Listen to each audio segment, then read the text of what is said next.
This is Pharma Forum web editor Nicole Raleigh, and I am here today with Chris Moore, President of Europe for Veeva Systems. Welcome, Chris. Hi, Nicole. Veeva is obviously the global leader in cloud software for the life sciences industry, committed to innovation, product excellence and customer success. And the company serves more than 1,000 customers, ranging from the world's largest biopharmas to emerging biotechs. We're presently live on site at the Veeva R&D and Quality Summit in Madrid, where the conference has explored a wide variety of topics within these fields.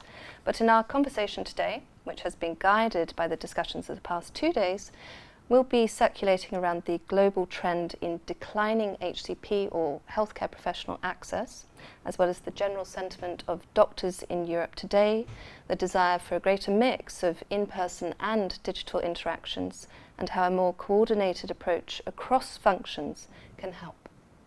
To begin with, Chris, perhaps we can address the Veeva Pulse findings that less than half of HCPs are now accessible.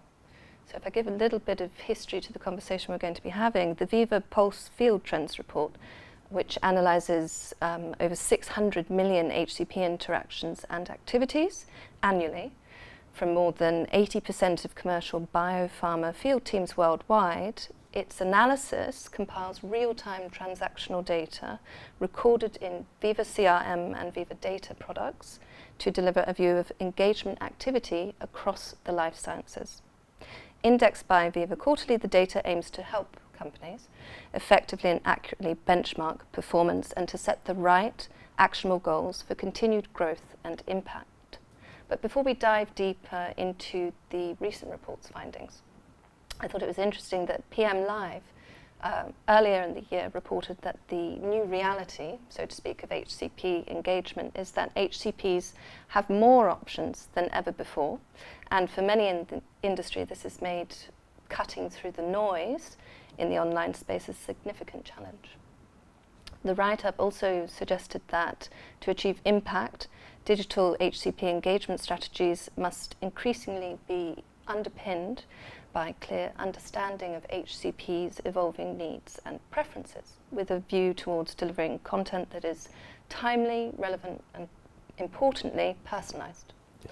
Additionally, there was an EPG Health report from November 2023 that predicted that pharma will ramp up efforts to understand the information needs and behaviour of HCPs in this year, 2024, as they look to better demonstrate clinical impact from their HCP engagement activities. So this marks a change, I think you'll agree, in emphasis from about 2021, Chris, when a shift in digital culture or mindset was indeed pharma's top strategic priority amid the upheaval, so to speak, of pharma. Yep. So turning now to the Veeva Pulse Field Trends report, this has recently found that HCP access has returned, one can perhaps say unfortunately, yep, to its pre-pandemic state, with only 45% of HCPs accessible to biopharmas now. That's compared to 60% a mere 18 months ago. And half of HCPs are more selective across specialties, which exacerbates the problem, restricting engagement to 3 or fewer companies. Indeed, according to the report, immunology and dermatology seem to be the most accessible at the moment, while internal medicine and psychiatry are some way behind. So, despite access challenges, some field teams, though, are extending HCP relationships by becoming one importantly connected resource across sales, marketing and medical in order to build more relevant and trusted relationships, an important word, that trust. In other words, coordinated engagement modelling.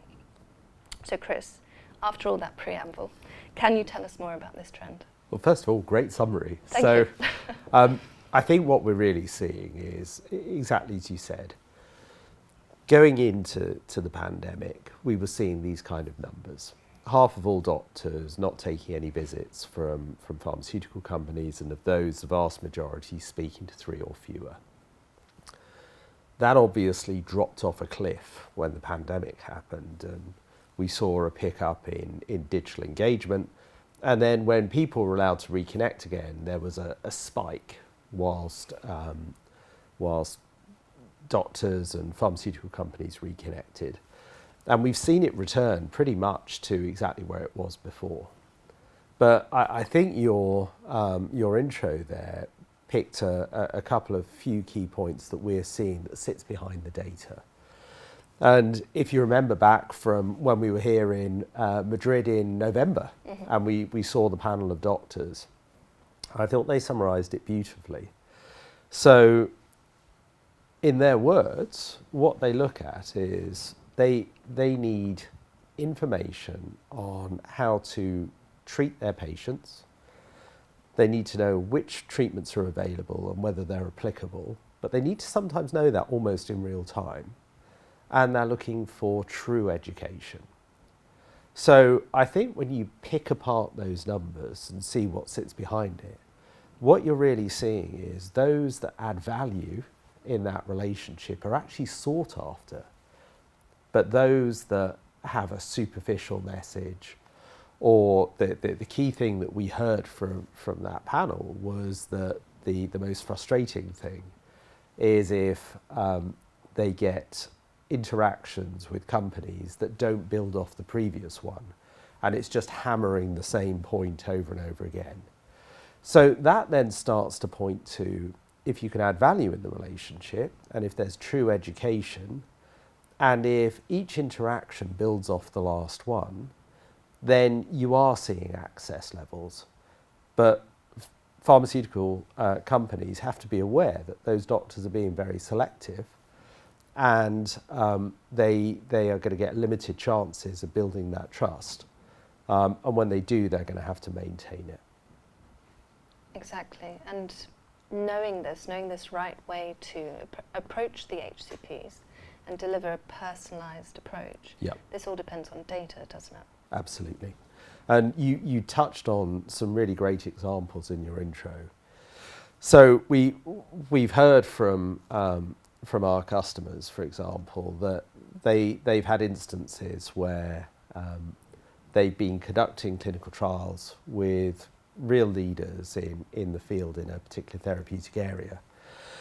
And then to have their medical service leads come in and talk to those same doctors, and to not know that they were on their clinical studies. And that's why that linkage between clinical and medical is so important, because there's only so many experts, especially as we move into specialty and rare and ultra rare diseases. And so having strong relationships with them and building off that foundation is important.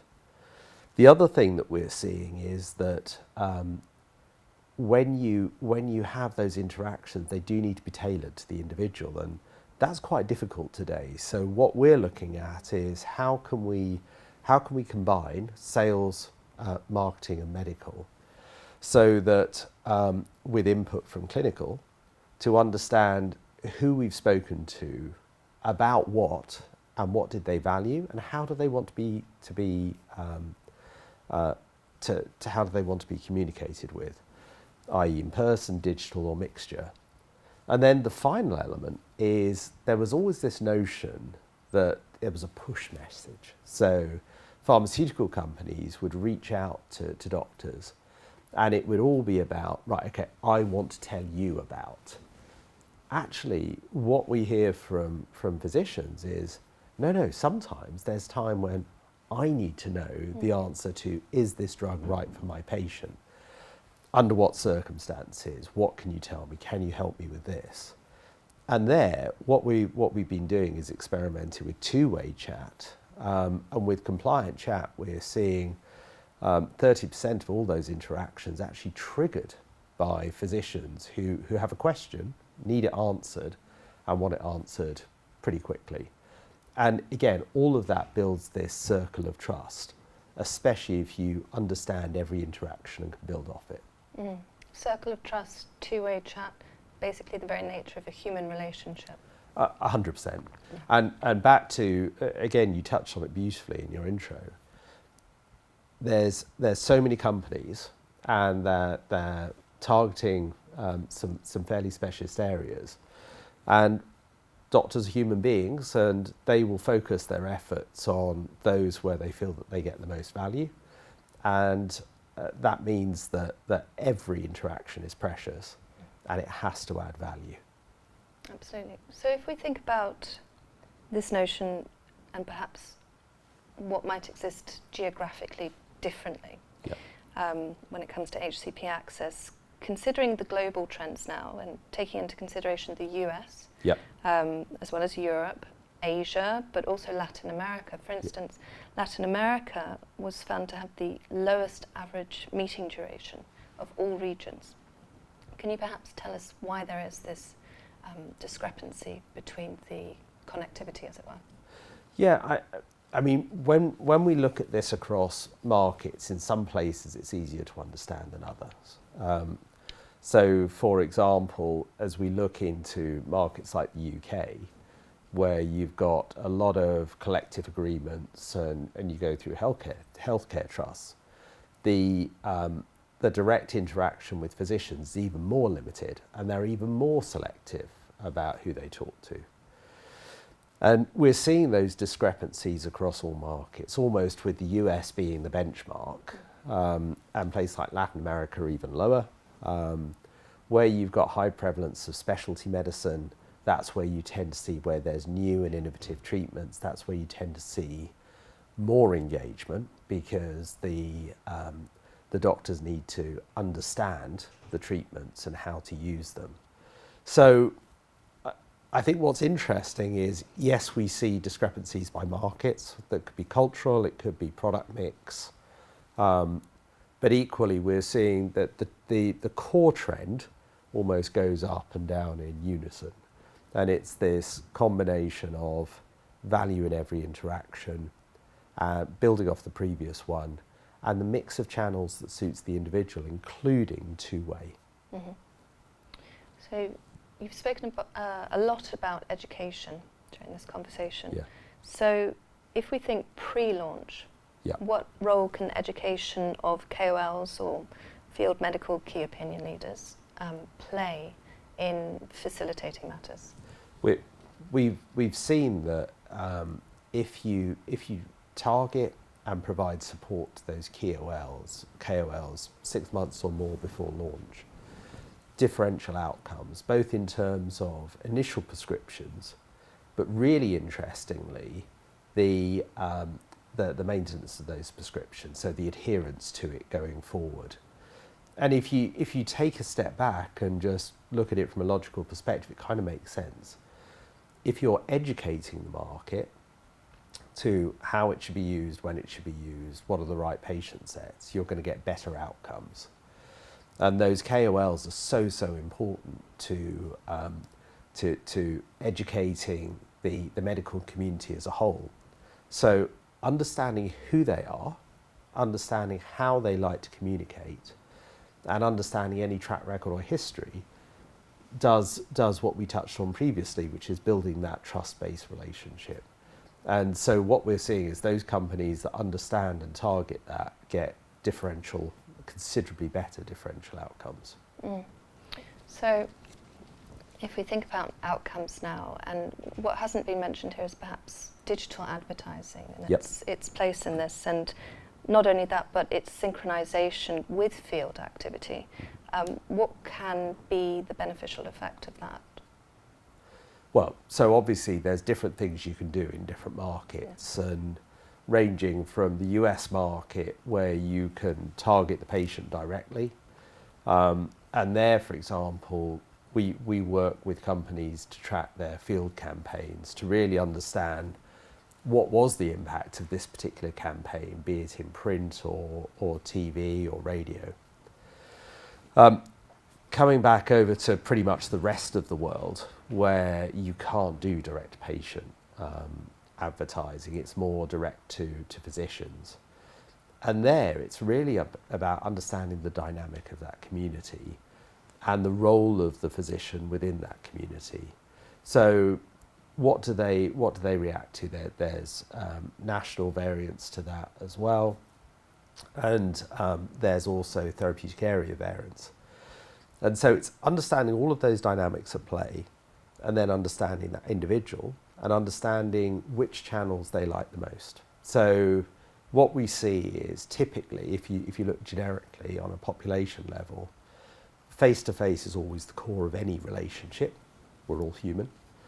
But actually, face-to-face supported by digital magnifies it dramatically. And the ability to feed that with supporting messages, either through conferences or through targeted emails, directly targeted to the needs of that individual, again, help to build that 360 relationship. And I think what we're seeing with the latest level of data we can get to is we can tune those channels by individual, so it's no longer one size fits all. Absolutely. So we've spoken about a lot around this topic right now. Is there a takeaway from our conversation, something that can be summarised in maybe not one sentence, but a couple of sentences? Yeah, I think it's this core theme of every interaction has to matter, and it should build off the previous one. So our advice to all of our customers is to look very carefully at the needs of your key opinion leaders and physicians, and make sure you're directly targeting their needs in their context, in the way that they want to be communicated with. And in doing that, when you take the perspective of that doctor, they lead very busy lives, they're doing important work treating patients, and you're giving them the data in a form that's consumable and useful in the context of what they're doing, not in some kind of mass email or mass splurge. So that targeting is everything. Targeting is everything. Yeah. I'll take that as your summation. Thank you very much, Chris. It's been a pleasure. Thank you very much, Nicole.